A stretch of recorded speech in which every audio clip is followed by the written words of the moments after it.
Normalement, c'est l'heure de la chorale sauvage. Maintenant, la première moitié de la chorale sauvage. Voici la première moitié de la chorale sauvage qui arrive. Et voici.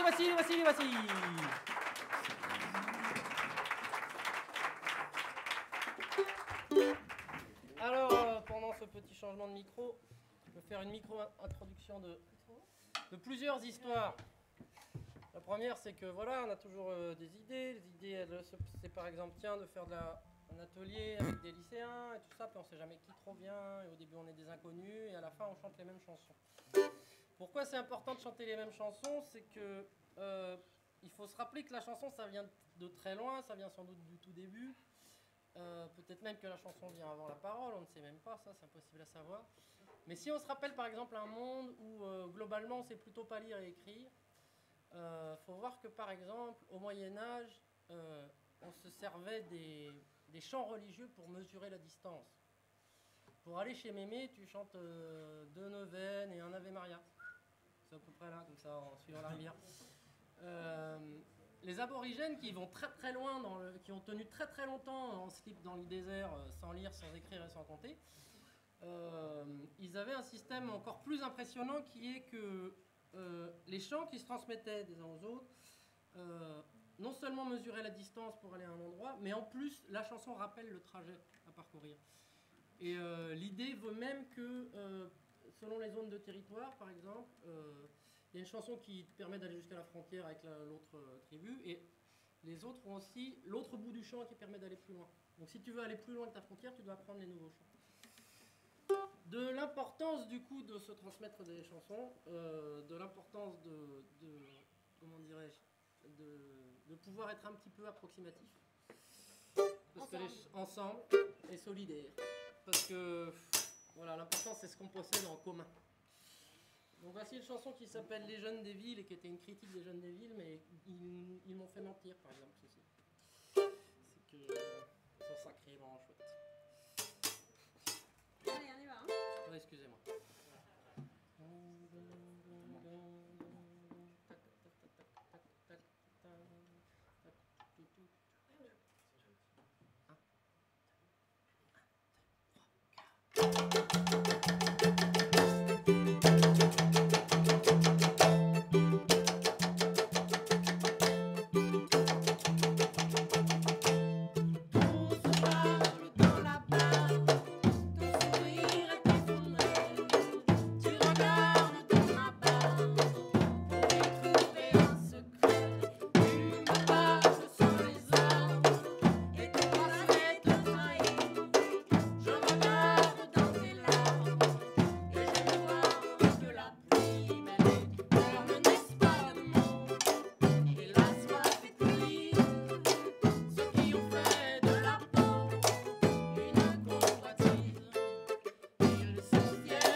J'appelle maintenant les filles.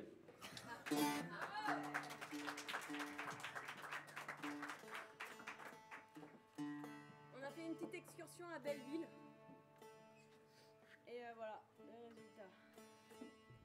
Vous connaissez Belleville? Je ne connaissais pas encore. Si, toi tu connais. C'est ta marraine qui habite.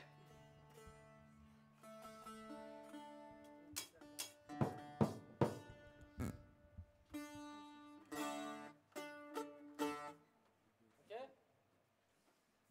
Chante deux fois, même pas. Hein.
qui est cocasse, c'est qu'en plus, normalement, on a tous les gens qui ont initié cette affaire, ils sont tous là en train de chanter.